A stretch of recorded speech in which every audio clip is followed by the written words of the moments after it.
ভগৱান কৃষ্ণৰ অৱতাৰ হ'ল, গোকুলত গৈ থ'বলগীয়া হ'ল মথুৰাৰ পৰা। আৰু তাৰ পাছত এতিয়া ইয়াত যেতিয়া যোগমায়াক বধ কৰিবলৈ ধৰিছিল, যোগমায়া হাতৰ পৰা, কংসৰ হাতৰ পৰা উৰি গুচি গ'ল। আৰু যোগমায়াই যেতিয়া ক'লে যে তোক যিজনে বধ কৰিব সেইজনে ইতিমধ্যে জন্ম লৈছে, তাৰ পাছত কংসৰ মনলৈ অনুতাপ ভাৱ আহিছে। আৰু তেতিয়া তেওঁ এতিয়া নিজৰ ভনীয়েকক কৈছে, তোমাক আৰু 6 তনয় মাৰিলোঁ, অধৰ্ম একো নাচায়, যেহেন ৰাক্ষসে একোৱে নাচাৱে, আপোন পৰকো খায়। তুমি খব আৰু অনুতাপেৰা পুত্ৰ মৃতক পুত্ৰক প্ৰতি, চিৰকাল প্ৰাণী একত্ৰে নাথাকৈ, বিষম দৈৱৰ গতি। কংসই ভনীয়েকক বুজাইছে যে মই মোৰ নিজৰ জীৱনটো বচাবৰ কাৰণে ৰাক্ষসৰ দৰে মোৰ নিজৰ তোমাৰ 6টা তনয় মই মাৰি দিলোঁ।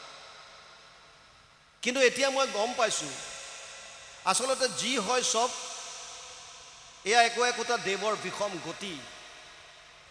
আমি যদিও বেলেগক দোষাৰোপ কৰোঁ যে অমুকৰ কাৰণে মোৰ এনেকুৱা হ'ল, অমুকৰ কাৰণে মই আজি এনেকুৱা পাবলগীয়া হৈছে, অমুকৰ কাৰণে মই চাকৰিটো নাপালোঁ, অমুকে মোক পোৱা ঘৰটো আজি নিদিলে, এয়া চব একোটা অজুহাত। আচলতে আপোনাৰ জীৱনত যিমান যি ঘটনা ঘটে, প্ৰত্যেকটো ঘটনাৰ দায়ী আপুনি। এই কথাটো আপুনি মানি লওক বা নলওক। অনিষ্টম ইষ্টম মিশ্ৰম ত্ৰিবিধা কৰ্মনা ফলম ভৱতি ত্যাগিনাম প্ৰত্য নাতু সন্ন্যাসিনা ক্বচিত। অষ্টাদশ অধ্যায় 12 নম্বৰ শ্লোক গীতাত ভগৱান কৃষ্ণই অৰ্জুনক কৈছে, হে অৰ্জুন, প্ৰত্যেকটো কৰ্মৰ 3 ধৰণৰ ফল আছে। হয়তো ভাল হ'ব, ইষ্টম হয়তো বেয়া হ'ব, অনিষ্টম হয়তো মিশ্ৰিত হ'ব, ভাল বেয়াৰ মিশ্ৰণ, পাপ পুণ্যৰ মিশ্ৰণ। এই 3 ধৰণৰ ফল আমি জীৱনত ভোগ কৰিব লাগে। হয়তো এই জীৱনৰ কৰ্মফল এই জীৱনতে পাব পাৰে, বা আমাৰ সনাতন বা হিন্দু ধৰ্মত যিহেতুকে পুনৰ জন্মৰ কথা আছে, বিশ্বাস আমি কৰোঁ, সেইকাৰণে 100 বছৰ 100টা জন্মৰ পাছত হ'লেও আপুনি আপোনাৰ কৰ্মফল ভোগ কৰিব লাগিব। আৰু যিটো কৰ্মফল ভোগ কৰিবৰ কাৰণে আমি এই জন্মলৈ লৈ আহোঁ সেইটোক প্ৰাৰব্ধ বুলি কৈছে। প্ৰাৰব্ধ যাৰ যেনেকুৱা তেনেকৈয়ে ভোগ কৰিব লাগিব। তাৰ কাৰণে বাকী যিমানবিলাক আমাক দেখা পাওঁ যে অমুকৰ কাৰণে হ'ল, এয়া কেৱল মাত্ৰ নিমিত্ত। সেইকাৰণে ইয়াত বৰ সুন্দৰভাৱে কৈছে, তাৰ পাছতে কৈছে, চিৰকাল প্ৰাণী একত্ৰে নাথাকৈ, বিষম দৈৱৰ গতি। আমি পৰিয়াল পৰিজন যেতিয়া আমাৰ একেলগে থাকিম, বহু বছৰ থাকিম, চিৰদিন থাকিম এনেকুৱা লাগে, কিন্তু যাৰ আয়ুষত যিমান চাউল লৈ আহিছে, প্ৰাৰব্ধত যাৰ যিমান দিন লৈ আহিছে, সি সিমান দিনৰ পিছত যাবই লাগিব। তাৰ কোনো বিকল্প ব্যৱস্থা নাই। কাহিনীটো তেনেকুৱা, যেনেকৈ আপুনি ক'ৰবাত যাবৰ কাৰণে, ধৰি লওক আপুনি ইয়াৰ পৰা দিল্লী যাব, দিল্লী যোৱাৰ কাৰণে যেনিবা আপুনি ট্ৰেইনত যাব, দিল্লীলৈ ট্ৰেইনত যাবৰ কাৰণে আপুনি আগতে টিকেটটো বুক কৰিব লাগে। আপুনি টিকেট এটা কাটিলে, টিকেট আপুনি হয়তো স্লিপাৰ কোচ কৰিব পাৰে, জেনেৰেল কোচ কৰিব পাৰে, বা AC ফাৰ্ষ্ট ছেকেণ্ড থাৰ্ড য'তে হওক আপুনি কাটিব। আৰু আপোনাৰ যিটো টিকেট, তাত যদি আপুনি AC 3 টায়াৰ বা 2 টায়াৰত কাটিছে, আপুনি নিজৰ টিকেটটো অনুযায়ী গৈ পেলাই ট্ৰেইনত এণ্টাৰ কৰিব, সোমাব আৰু নিজৰ ছিটত বহিব। আপুনি বহাৰ লগে লগে দেখা পাব হয়তো তাত আগৰে পৰা 2জনমান যাত্ৰী আছে, বা আপুনি যোৱাৰ পাছত AC 3 টায়াৰ হ'লে 8টা ছিট আছে এটা কম্পাৰ্টমেণ্টত, গতিকে 8জন ব্যক্তি তাত বহিব। আৰু আপোনালোক যোৱা আৰম্ভ কৰিছে, চিনাকি হ'ল ইজনৰ সিজনৰ লগত, আৰু এটা পৰিয়ালৰ নিচিনা লাগিল। খাওঁতে খুওঁতে চব একেলগে আছে, বিৰাট আনন্দ পাইছে, একেলগে গৈ আছে, আটাইকেইজনৰ মন মিলিছে। কিন্তু এটা নিৰ্ঘাত সত্য আছে যে প্ৰত্যেকজন ব্যক্তিয়ে নিজৰ নিজৰ সুকীয়া সুকীয়া টিকেট লৈ আহিছে। যাৰ যলৈকে টিকেট আছে সি তাত নামিবই লাগিব, ইয়াৰ কোনো বিকল্প নাই। আপুনি নানামো বুলি ক'লেও টিটিয়ে আপোনাক তাৰ পৰা ধাক্কা মাৰি হ'লেও নমাই দিব। সেইটোৱে হৈছে প্ৰাৰব্ধ। আমি যিটো সময় লৈ আহিছোঁ সেইটোত আমি এই সংসাৰ এৰিবই লাগিব, তাৰ গতি নাই। আৰু এইকাৰণে শাস্ত্ৰত পোৱা যায়, আয়ু কৰ্মমচা বিদ্যামচা বিত্য, আয়ু কৰ্মমচা বিত্যামচা বিদ্যা নিধনমেবচ পঞ্চৈতস্য সৃজন্তে গৰ্ভস্থস্য দেহিনাম। 5টা বস্তু মাতৃৰ গৰ্ভত থাকোঁতে সন্তানৰ চূড়ান্ত হৈ যায়। আয়ুষ, কিমান দিন জীয়াই থাকিব, কৰ্ম কেনেকুৱা হ'ব, বিদ্যা কেনেকুৱা হ'ব, টকা পইচা কিমান হ'ব, আৰু একজেক্টলি মৃত্যু কোনদিনা কেনেকৈ হ'ব, এই আটাইবিলাক কথা মাকৰ গৰ্ভত সন্তান থাকোঁতে ফাইনেল হয় বুলি কয়। কাৰণটো কি? কাৰণ হৈছে আমি যিটো ভোগ কৰিবৰ কাৰণে আমি কৰি থৈ অহা কৰ্মফল লৈ আহোঁ, সেই বস্তুটোৱে আমি ইয়াত ভোগ কৰিব লাগে। সেইটোকে প্ৰাৰব্ধ বুলি কয়। ইয়াৰ পৰা হাত সাৰিব আজিলৈকে কোনো পৰা নাই, ভৱিষ্যতেও নোৱাৰে। অভিমন্যুৰ মামা ভগৱান কৃষ্ণৰ ভাগিনীয়েক অভিমন্যু, তথাপিও হাত সাৰিব পৰা নাই, বচাব পৰা নাই। কিয়? এইটো প্ৰকৃতিৰ নিয়ম।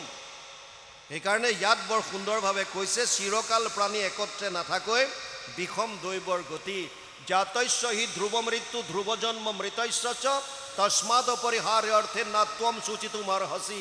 ২য় অধ্যায় ২৭ নম্বৰ শ্লোক গীতা। ভগৱান কৃষ্ণই অৰ্জুনক কৈছে, হে অৰ্জুন, জন্ম ল'লে মৃত্যু নিশ্চিত আৰু মৃত্যু হ'লে পুনৰ জন্ম নিশ্চিত। ইয়াৰ পৰা হাত সাৰিব নোৱাৰা, সেইকাৰণে তাক লৈ শোক কৰিব নালাগে। পঞ্চভূতি দেহ ইহে নষ্ট হৈ আত্মাৰ মৰণ নাই, হেন বিমৰিষি কৰৈ যিটো প্ৰাণী নথাকৈ শোকৰ ঠাই। বৰ সুন্দৰ কথা কংসই কৈছে।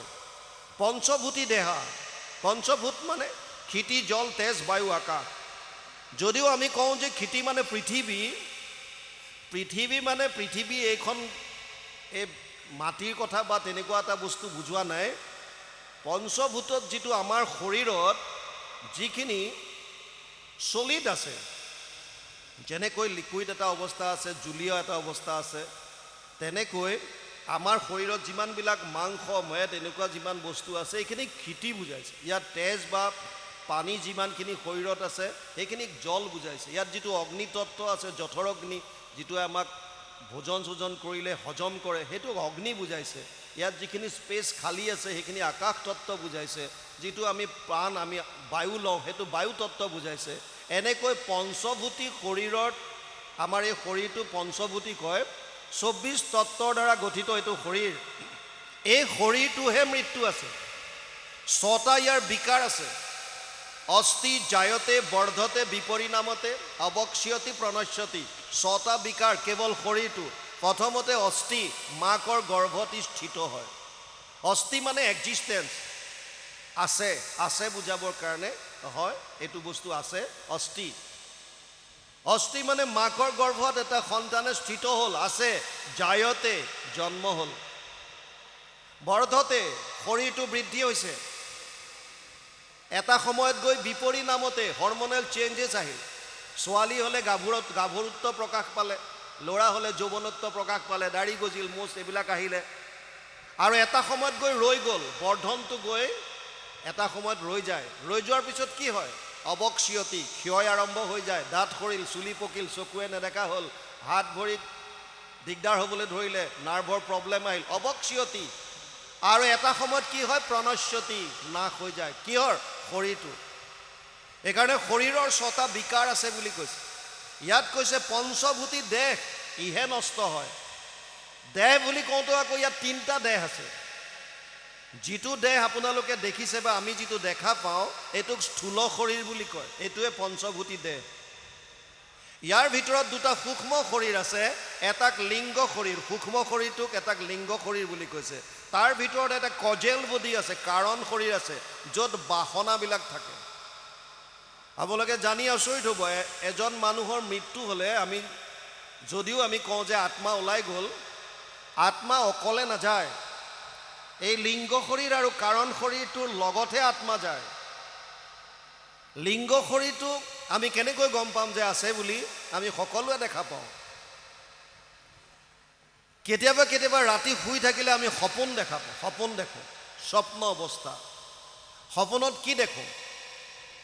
আপুনি দেখা পায় যে মই গুৱাহাটী গৈছোঁ, মই নগাঁও টাউনত গৈছোঁ, মই ডিব্ৰুগড় গৈছোঁ, মই দিল্লী গৈছোঁ, মই ক'ৰবাত গৈছোঁ, কাৰোবাৰ সৈতে কথা পাতিছোঁ, কিবা কৰিছোঁ। যদিও আপোনাৰ শৰীৰে যোৱা নিচিনা লাগে, কিন্তু আপোনাৰ শৰীৰটোতো বিচনাত পৰি আছে। যিটো পঞ্চভূতি শৰীৰ বুলি কৈছে, সেইটো আপোনাৰ বিচনাত আছে, শুই আছে। কোনটো শৰীৰ লৈ পেলাই আপুনি ডিব্ৰুগড় গৈছে, কোনটো শৰীৰ লৈ দিল্লী গৈছে, কোনটো শৰীৰে কোনোবাৰ লগত কথা পাতিছে? দেখাত আপোনাৰ নিচিনাই লাগিছে, কিন্তু সূক্ষ্ম আকাৰত গৈছে। লিংগ শৰীৰটো 18টা তত্ত্বৰ দ্বাৰা গঠিত। 5 জ্ঞানেন্দ্ৰিয় সূক্ষ্ম অৱস্থাত, 5 কৰ্মেন্দ্ৰিয় সূক্ষ্ম অৱস্থাত, পঞ্চ প্ৰাণ, মন, বুদ্ধি, অহংকাৰ, এই 18টা তত্ত্ব মিলি পেলাই যিটো শৰীৰ হৈছে তাক লিংগ শৰীৰ বুলি কয়। এই লিংগ শৰীৰৰ মৰণ তেতিয়ালৈকে নাই যেতিয়ালৈকে আমি এই সংসাৰ চক্ৰত ভ্ৰমণ কৰি থাকিব লাগে। যিদিনাই লিংগ শৰীৰ নষ্ট হ'ল সেইদিনাই গম পালে যে সেইটো জীৱই মুক্তি পালে। লিংগ শৰীৰ যেতিয়াই বাৰ্ষ্ট হ'ব, নষ্ট হ'ব, ই আৰু আহিবলগীয়া নাথাকে। সেইকাৰণে ইয়াত কৈছে যে পঞ্চভূতি শৰীৰটোহে নষ্ট হয়, পঞ্চভূতি দেহ ইহে নষ্ট হয়।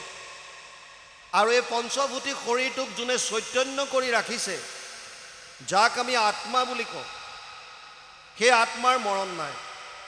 নৈনম চিন্দন্তি শস্ত্ৰাণি নৈনম দহতি পাৱক না চৈনম ক্লেদয়ম তপো না শোষ্যতি মাৰুত অচেদ্য অয়ম দাহ্য অয়ম ক্লেদ্য অসুচ্য এবচ নিত্য সৰ্বগত স্থানুৰ অচল অয়ম সনাতন। 2 অধ্যায় 23 আৰু 24 নম্বৰ শ্লোক গীতা। অৰ্জুনক কৈছে, হে অৰ্জুন, আত্মাৰ মৰণ নাই, অস্ত্ৰ শস্ত্ৰ ইয়াক কাটিব নোৱাৰে। নৈনম চিন্দন্তি শস্ত্ৰাণি নৈনম দহতি পাৱক, জুয়ে পুৰিব নোৱাৰে, বায়ুৱে শুহিব নোৱাৰে, পানীয়ে তিয়াব নোৱাৰে। আত্মা অচ্ছেদ্য, অদাহ্য আৰু ই নিত্য সনাতন।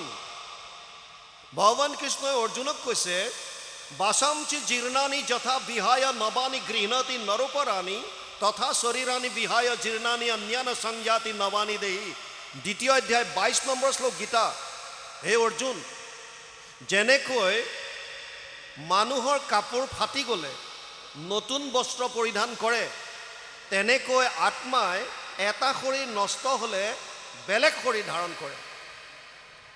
গতিকে ইয়াক লৈ শোক কৰাৰ কোনো প্ৰয়োজন নাই। কিন্তু আমি কিয় শোক কৰোঁ? আমি এই শৰীৰটোক মই বুলি ভাবোঁ, সেইকাৰণে আমাৰ দুখ লাগে।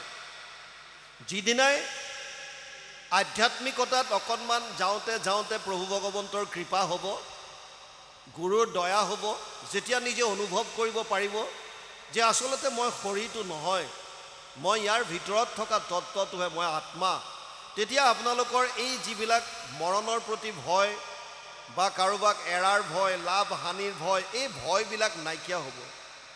আৰু তেতিয়াই আপুনি নিজক বুজি পাব যে মই আচলতে এনেকুৱা এটা তত্ত্ব যিবিলাক এইবিলাক সাংসাৰিক একো বস্তুৱে মোক স্পৰ্শ কৰিব নোৱাৰে। বুজি পাইছেনে? সেইকাৰণে ইয়াত কৈছে পঞ্চভূতি দেহ ইহে নষ্ট হৈ আত্মাৰ মৰণ নাই, হেন বিমৰিষি কৰৈ যিটো প্ৰাণী নথাকৈ শোকৰ ঠাই। শোক কিয় হয়? যেতিয়া মোহ হয়। মোহ কেতিয়া হয়? বৰ জানিবলগীয়া কথা। অৰ্জুনৰ বিষয়ে লিখিছে নহয়, শোক মোহ মহাপংক মাজে অৰ্জুন মগন ভৈলা দেখি।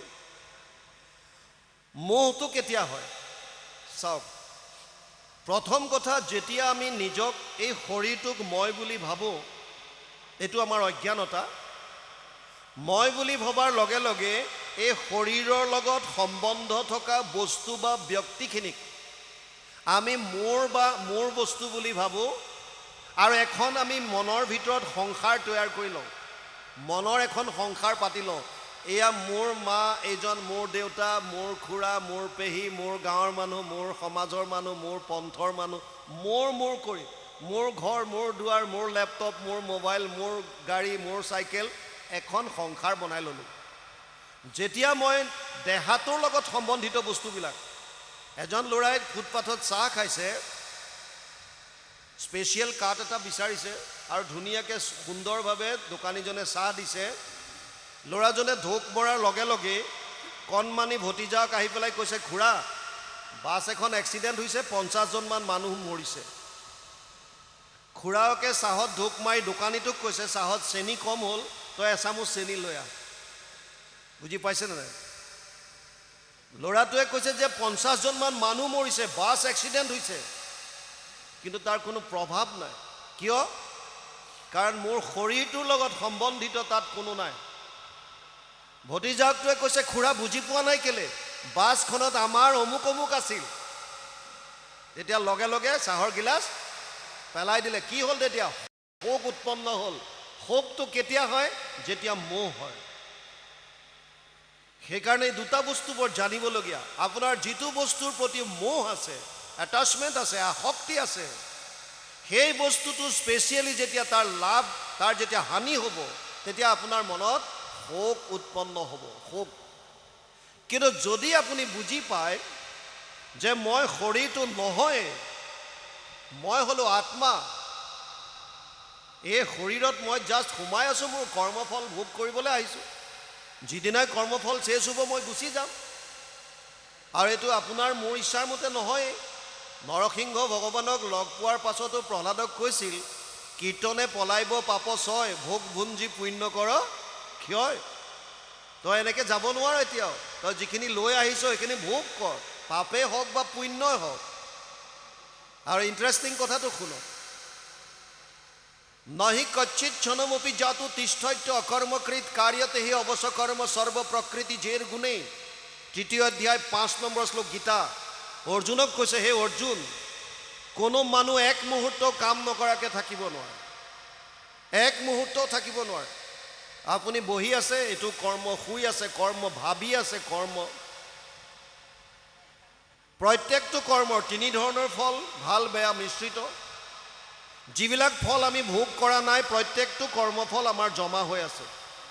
য'ত জমা হয়, এতিয়া বেংকত যেনেকৈ য'ত টকা সোমায়, আজিকালি আইসকলৰতো আছেই নহয় ছেভিং একাউণ্ট, এইবিলাক চৰকাৰে দিয়ে নহয়, ৰঙেলি পমিলি আঁচনি ঢেৰ দিছেতো। এই য'ত টকা সোমায় সেইটো সঞ্চয় খাতা বুলি কয়। আৰু য'ত আপুনি মই কৰা কৰ্মফলবিলাক সোমায়, জমা হয়, সেইটো সঞ্চিত কৰ্ম বুলি কয়। এই সঞ্চিত কৰ্ম কোটি কোটি জনমৰ আমাৰ জমা হৈ আছে। সেই কৰ্মফল যেতিয়ালৈকে থাকিব, আপুনি মই এই জন্ম মৃত্যুৰ চক্ৰৰ পৰা হাত সাৰিব নোৱাৰোঁ। পুনৰপি জননম পুনৰপি মৰণম পুনৰপি জননী জঠৰে শয়নম। বাৰে বাৰে জন্ম, বাৰে বাৰে মৃত্যু, বাৰে বাৰে মাতৃ গৰ্ভত স্থান ল'ব লাগিব। বুজি পাইছে নাই? যেতিয়ালৈকে কৰ্মফল থাকে তেতিয়ালৈকে আমি ভোগ কৰিব লাগিব। ডাঙৰ কথা হৈছে, যেতিয়া এজন মানুহৰ মৃত্যু হয়, আমি সকলোৱে কওঁ, কোনোবা এজনৰ যেতিয়া মৃত্যু হয়, আপুনি ৰাতিপুৱা যেনিবা খবৰ পালে যে আজি অমুক বাপজন গ'ল, আমি যেতিয়া বাপজনৰ ওচৰলৈ যাওঁ, যদি আপুনি খবৰ পোৱাৰ লগে লগে গৈছে, তেতিয়াহ'লে কি কৰে?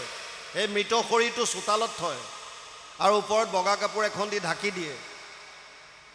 মানুহবিলাকে তেতিয়াও কথা পাতি থাকে, এই বেচেৰাটোক কালি লগ পাইছিলোঁ, আজি পুৱাই গ'ল।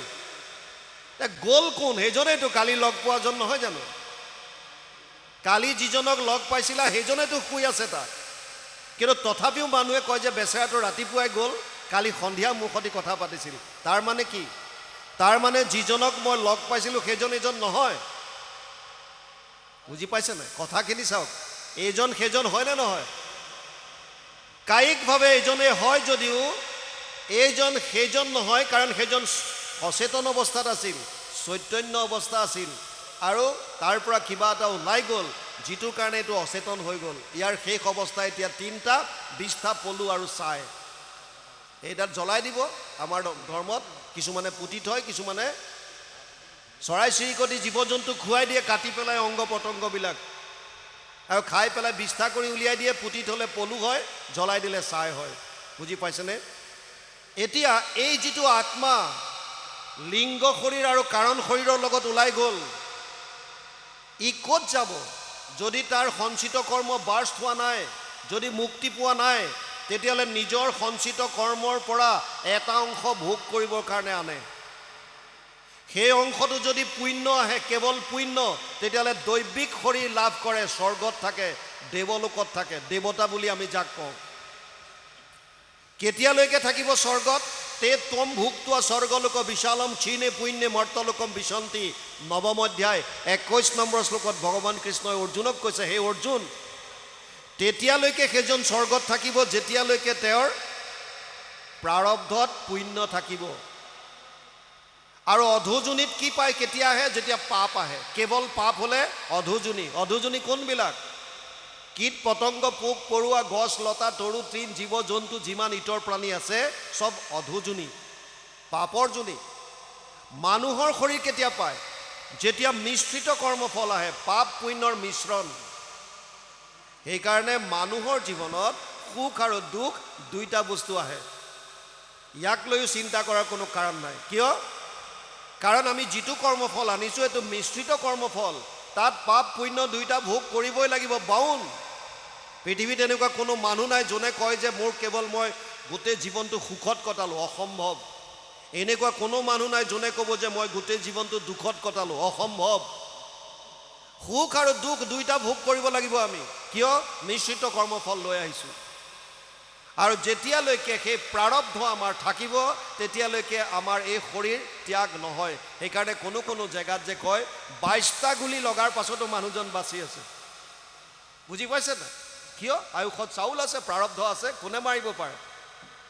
আৰু কেতিয়াবা কিছুমান পৰিয়ে হঠাৎ পৰিল, মাত্ৰ খতম, শেষ। নিমিত্ত যিয়ে নহওক, ডিপেণ্ড কৰিছে ক'ৰ ওপৰত, প্ৰাৰব্ধ কিমান দিনৰ লৈ আহিছোঁ, আয়ুস কেতিয়ালৈকে আছে। সেইকাৰণে ইয়াত বৰ সুন্দৰভাৱে কৈছে, হেন বিমেৰিষি কৰয় যিটো প্ৰাণী, তাৰমানে পঞ্চভূতি দেহ, সেইটো এই দেহটোৰ মৰণ আছে, আত্মাৰ মৰণ নাই। এই বস্তুটো যোনে বুজি পালে তেওঁ শোক কৰাৰ কোনো কাৰণ নাই। হেন জানি সবে খেদ পৰিহৰা মৰা ভাগিনক লাগি, তাসম্বাৰ হুইবে এহিকে লিখিত মই ভৈলো বধ ভাগী। তেওঁলোকৰ কাৰণে এইটোৱে লিখা আছিল। মই মাত্ৰ ইয়াৰ নিমিত্ত হ'লোঁ, বধৰ ভাগিদাৰ হ'লোঁ। এই বুলি কংসৰাই কান্দিয়া কাৰ্পুণ্য কৰে, হাতে ধৰি দুই হান্তৰ পাওঁ, মোৰ ঘোৰ অপৰাধ মৰসীও দুয়ো প্ৰাণী, সজ্জনৰ ক্ষমাকে স্বভাৱ। এই বুলি কংসই বসুদেৱ আৰু দৈৱকীৰ হাতত ধৰি ক্ষমা খুজিছে আৰু কৈছে মোক ক্ষমা কৰিবা, কাৰণ সজ্জনজনৰ ক্ষমাকে স্বভাৱ। ক্ষমা, ভক্তি মাৰ্গৰ আন এটা বস্তু হৈছে ক্ষমা। আপোনাক যদি কোনোবাই কিবা অপৰাধ কৰিছে, শাস্ত্ৰই কৈছে আপুনি ক্ষমা কৰি দিয়ক। আৰু আপুনি যদি কাৰোবাৰ ওচৰত অপৰাধ কৰিছে, তেতিয়াহ'লে আপোনাৰ এইটো সাহস থাকিব লাগে যে আপুনি গৈ পেলাই যাতে ক'ব পাৰে প্ৰভু মোৰ ভুল হ'ল, মোক ক্ষমা কৰি দিয়ক।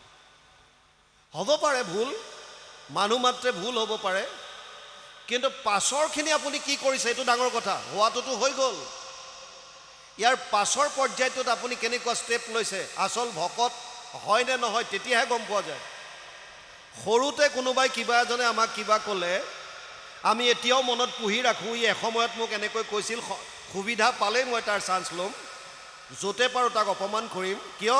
কাৰণ আমাৰ মনত দ্বেষ আছে, আমাৰ ক্ষমা ভাৱটো নাই। ইয়াত কৈছে সজ্জনজনৰ যিহেতুকে ক্ষমাকে স্বভাৱ, গতিকে কংসই বসুদেৱ আৰু দৈৱকীক কৈছে তোমালোকে মোক ক্ষমা কৰি দিবা। জানিলোঁ কন্যাৰ বোলে তোমাষাৰ নাহি দুখ, দিলোঁ দুখ তথাপি নিষ্ফল, অনেক বিনয় বোলে সৌহৃদ্য দেখায়, কংসে ভাঙিলে দুহানো নিহল। কংসই কৈছে মই কন্যাৰ কথাত, মানে যোগমায়াৰ, যেতিয়া যোগমায়াই ক'লে যে যিজনে তোক বধ কৰিব এইজনে অলৰেডি অৱতাৰ ল'লে, তই মিছাতে বসুদেৱ দৈৱকীক দোষ দি আছ। যেতিয়া গম পালে যে এওঁলোকৰ কোনো দোষ নাই, সেইকাৰণে ইয়াত কৈছে জানিলোঁ কন্যাৰ বোলে তোমাষাৰ নাহি দুখ, দিলোঁ দুখ তথাপি নিষ্ফল, তথাপিও মই তোমালোকক দুখ দিলোঁ। অনেক বিনয় বোলে সৌহৃদ্য দেখায়, কংসে ভাঙিলে দুহানো নিহল। তেওঁলোকৰ প্ৰতি সুহৃদয় দেখুৱাই তেওঁলোকৰ বান্ধি থোৱা এই শিকলি খুলি দিলে। ভাইৰ হৃদিতাপ দেখি দৈৱকী ক্ৰন্দনেৰি অঞ্চলে মুচিলা আখি মুখ, বসুদেৱে হাস্য কৰি কংসক বুলিবে লৈলা, মহাৰাজা তেজীয়োক দুখ। ককায়েকৰ দুখ দেখি আকৌ দৈৱকীৰ বেয়া লাগিছে। বসুদেৱো এতিয়া বুজাবলৈ ধৰিছে, কি কৈছে? আপুনি কহিলা যেন এইকে পৰম তত্ত্ব, কিছু নোহে শোক মোহ ভয়, অজ্ঞানত থাকি নৰে মিছাতে বিৰোধ কৰে, বিচাৰত সবে মায়াময়। শোক মোহ ভয় এইবিলাক একো নাই আচলতে, কেৱল মায়াময় সংসাৰত থকাৰ কাৰণে, মায়াই আমাক অধীন কৰি ৰখাৰ কাৰণে আমি এইবিলাক দেখা পাওঁ। কেনেকৈ? মায়া বস্তুটো কি? চতুশ্লোকী ভাগৱতত, ভাগৱত অৰিজিনেলি 4টা শ্লোক আছিল। পদ্মকল্পত ভগৱান নাৰায়ণে ব্ৰহ্মাক কেৱল 4টা শ্লোকত ভাগৱত শুনাইছিল। এই 4টা শ্লোকৰ দ্বিতীয় শ্লোকটোত মায়াৰ বিষয়ে কৈছে, ঋতেৰ্থে য়ত প্ৰতীয়ত না প্ৰতীয়ত চাত্মানি তদ বিদ্যাদাত্মনো মায়া যথা আভাসো যথা তম। 2:9-34, দ্বিতীয় স্কন্ধ 9ম অধ্যায় 34 নম্বৰ শ্লোক ভাগৱত।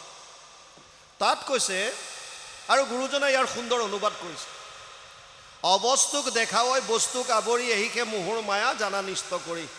নাথাকিতো যেন দেখি চন্দ্ৰমা দুতয়, থাকিতো ৰাহুক যেন কেহুনে দেখয়, সেইমতে মায়া আঁৰ কৰি ঈশ্বৰক আশাৰ বিষয় সদা দেখাৱে জীৱক। মায়া, মা, সংস্কৃতত মা যিটো শব্দ, মা মানে নাইকিয়া বুজায়। মা, ইয়া মানে য'ত, য'ত নাই তাৰ মানে অবস্তুক বস্তু কৰি দেখুৱাইছে, আচলতে য'ত নাইকিয়া। আমি যেতিয়া ৰাজস্থানত আছিলোঁ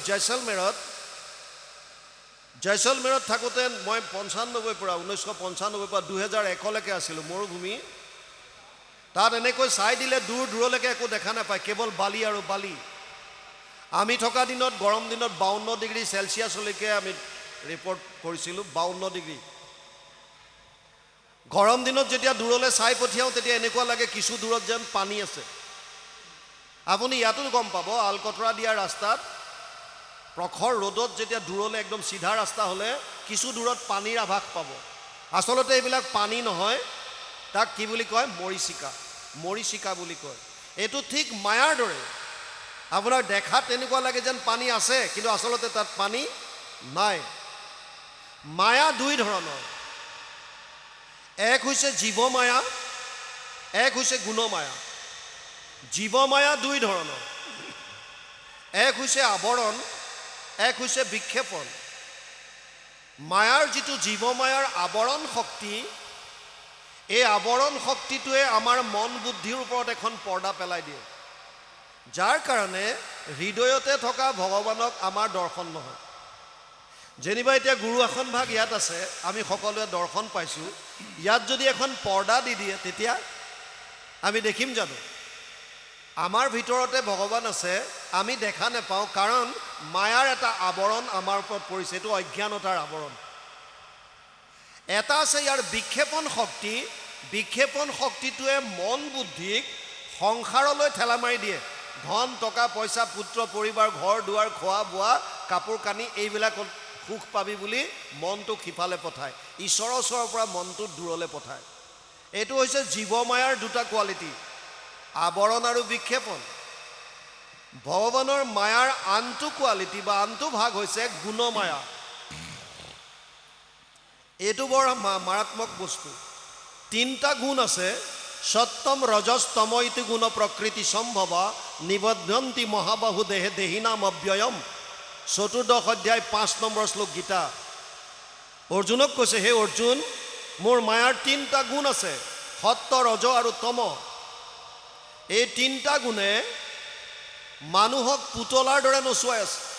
কেনেকৈ? তিনিটা গুণৰ পৰা আমাৰ মনলৈ তিনি ধৰণৰ ভাৱ আহে। সত্য গুণৰ পৰা সাত্বিক ভাৱ, ৰজগুণৰ পৰা ৰাজসিক ভাৱ আৰু তমগুণৰ পৰা তামসিক ভাৱ। সত্য গুণটো কেনেকুৱা? তত্ৰ সত্যম নিৰ্মলত্বাৎ প্ৰকাশকম অনাময়ম সুখ সংগেন বধনাতি জ্ঞান সংগেন চানঘ। 14 অধ্যায় 6 নম্বৰ শ্লোক গীতা। হে অৰ্জুন, সত্যগুণ নিৰ্মল, প্ৰকাশময়। ই জ্ঞান আৰু সুখৰ লগত আত্মাক বান্ধে, শৰীৰৰ লগত।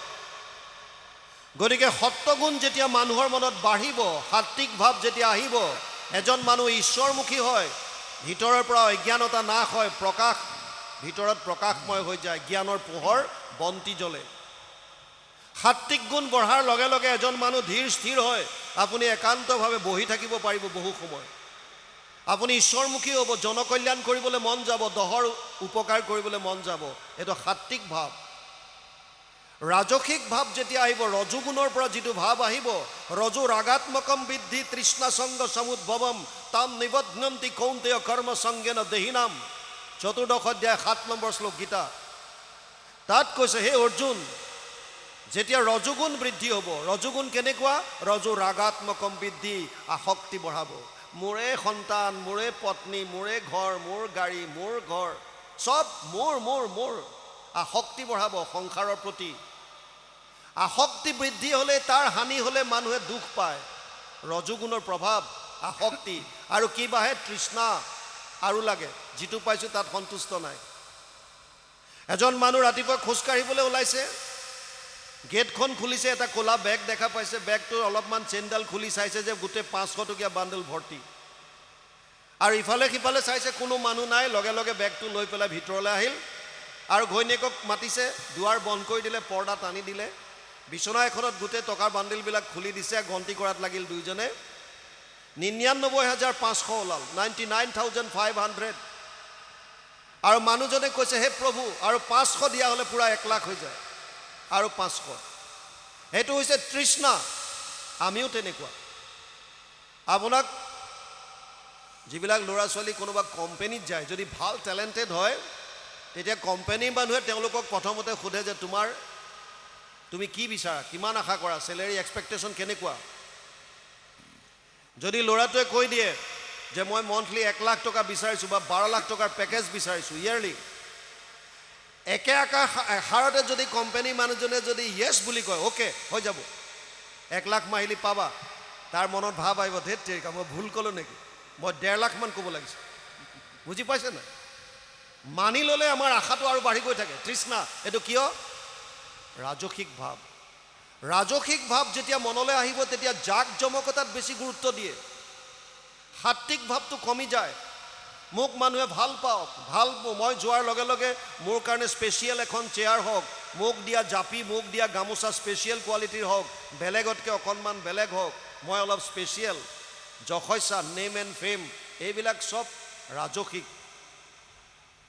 আৰু তৃতীয়টো হৈছে তামসিক। তমস্তু অজ্ঞানজম বিদ্ধি মোহনম সৰ্বদেহিনাম প্ৰমাদ আলস্য নিদ্ৰাভি তন নিবধ্নন্তি ভাৰত। 14 অধ্যায় 8 নম্বৰ শ্লোক গীতাত কৈছে, হে অৰ্জুন, তমোগুণটো অজ্ঞানতাৰ প্ৰতীক। তমোগুণ বাঢ়িলে মানুহৰ মূলত 3টা কথা হয়। এক হৈছে প্ৰমাদৰ দৰে কাম কৰে, উন্মত্তৰ দৰে। কি কৰিব লাগে গম নাপায়, যি মন যায় তাকে কৰিব, উন্মত্ত, পগলা, প্ৰমাদ। দ্বিতীয়টো হৈছে তামসিক গুণৰ এটা বেয়া বস্তু হৈছে আলস্য ভাৱ। কৰিবলগীয়া কামটো পিছত কৰিম বুলি থৈ দিয়ে, ইংৰাজীত কয় প্ৰক্ৰাষ্টিনেশ্যন, পিছত কৰিম, পিছত। আৰু তৃতীয়টো হৈছে নিদ্ৰা, শুই থাকিবলৈ মন যায়। এই তিনিওটা হৈছে তামসিক গুণৰ প্ৰভাৱ, অতি ভয়ানক বস্তু। স্কুলৰ ছাত্ৰ ছাত্ৰী, অফিচৰ কৰ্মচাৰী, প্ৰায়বিলাকৰ এই কোৱালিটিটো দেখা পোৱা যায়। 10 মিনিট নালাগে এটা ফাইল উলিয়াবৰ কাৰণে ছিনিয়ৰ অফিচাৰলৈ আগবঢ়াই দিবলৈ, কিন্তু নিদিয়ে, পিছত কৰিম, থৈ দিয়ে। ছাত্ৰ ছাত্ৰীবিলাকে হোমৱৰ্ক দিছে, চিলেবাছ দি দিছে, আগতে পঢ়িব লাগে, পিছত পঢ়িম বুলি থৈ দিয়ে, পিছত চাম। আৰু যেতিয়া পৰীক্ষা আহি যায়, তেতিয়া দেখা পায় যে মোৰ দেখোন চাবলগীয়া ঢেৰ হৈ গ'ল, মই চিলেবাছ কমপ্লিট নকৰিলোৱে। তেতিয়া মনলৈ ভাৱ আহে, যদি মই এনেকৈ পৰীক্ষা দিওঁ, মোৰ ৰিজাল্ট বেয়া হ'ব, মা দেউতাই কি ক'ব, লগৰ ল'ৰা ছোৱালীবিলাকে মোক কি ক'ব, মই চোকা বুলি মোৰ সমাজত যিটো নাম আছিল এইটো কি হ'ব, অৰ্থাৎ চবে মোক হাঁহিব, মই এনেকৈ কেনেকৈ জীয়াই থাকিম, মই মৰি থকাই ভাল, মই মৰি থকাই ভাল। আৰু বছ, এটেম্প টু ছুইচাইড, মৰি থাকিব। কিয়? তামসিক গুণৰ প্ৰভাৱ। এই আমাৰ মানুহবিলাক, গোটেইবিলাক, আমি যিমান প্ৰাণী আছোঁ, আমাক ভগৱান কৃষ্ণৰ এই মায়াৰ 3টা গুণে পুতলাৰ দৰে নচুৱাই আছে। আমি ভাবোঁ যে এইটো মই কৰিছোঁ, মিছা। প্ৰকৃতে ক্ৰিয়া মানানি গুণ কৰ্মানি সৰ্বস্ব অহংকাৰ বিমূঢ় আত্মা কৰ্তা অহমিতি মন্যতে। 3 অধ্যায় 27 নম্বৰ শ্লোক গীতা। প্ৰকৃতিৰ 3টা গুণ, সত্য ৰজ তম, এই 3টা গুণে 3 প্ৰকাৰ ভাৱৰ দ্বাৰা আমাক পুতলাৰ দ্বাৰা নচুৱাই আছে। আৰু যোনে মই কৰিছোঁ বুলি ভাবোঁ, এইটো কৈছে অজ্ঞানতা, মূঢ়তা। আমি একো কৰিব পৰা নাই, চব তেওঁ আমাক চলাই আছে। এই মায়াৰ পৰি পেলাই আমি চব হাহাকাৰ কৰি ফুৰিছোঁ। আৰু ইয়াৰ পৰা পৰিত্ৰাণ পোৱাৰ উপায় কেৱল এটা দিছে, দৈৱহী এছ গুণময়ী মম মায়া দূৰত্বয়া মামেব য়ে প্ৰপদ্যন্তে মায়ামেতাম তৰন্তি তে। 7ম অধ্যায় 14 নম্বৰ শ্লোক গীতা। তাত কৈছে, হে অৰ্জুন, মোৰ মায়া যদিও দৈৱিক, ই অতি মাৰাত্মক, অতি দুষ্টৰ। ইয়াৰ পৰা পৰিত্ৰাণ সেইসকলেহে পাব পাৰিব যিসকলে কেৱল মাত্ৰ মোক শৰণ কৰি ল'লে। মোত শৰণ ল'লে যিসকলে, কেৱল মাত্ৰ মোত, মাম এব, এব মানে কেৱল বুজায়, মাম এব, কেৱল মোক যোনে শৰণ ল'লে, কেৱল মাত্ৰ মোক যোনে ভক্তি কৰিলে, তেওঁলোকেহে ইয়াৰ পৰা পৰিত্ৰাণ পাব পাৰিব। তাৰ বাহিৰে বেলেগ গতি নাই।